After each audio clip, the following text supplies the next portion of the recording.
Work முடிச்சுட்டு வீட்டுக்கு வந்துட்டு ஸ்ட்ரெயிட்டாக வெசல்ஸ் எல்லாத்தையும் வாஷ் பண்ணி முடிச்சுட்டு நான் நேற்றே ராஜ்மா வந்து ஊற வச்சுருந்தேன்.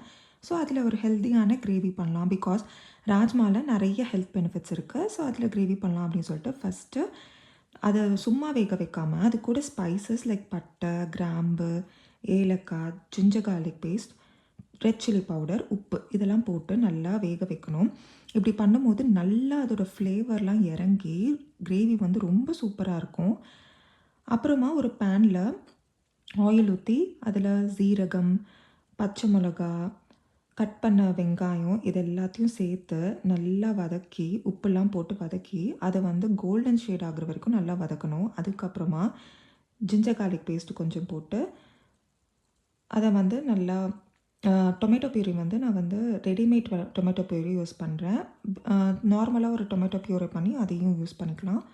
அப்புறம் மசாலாஸ் வந்து குழம்பு மிளகாத்தூள், ஜீரகத்தூள், மஞ்சத்தூள், அப்புறம் லைட்டாக தண்ணி சேர்த்து நல்லா கலக்கிட்டு ராஜ்மா வேக வச்ச ராஜ்மாவை அதில் சேர்த்து நல்லா கொதிக்க விட்டு அது நல்லா வந்து கிரேவி கன்சிஸ்டன்சி வந்ததுக்கப்புறம் அதில் பட்டர் அண்ட் கொரியாண்டர் லீவ்ஸ் போட்டு இறக்கிட்டால் ஒரு சூப்பரான ஹெல்த்தியான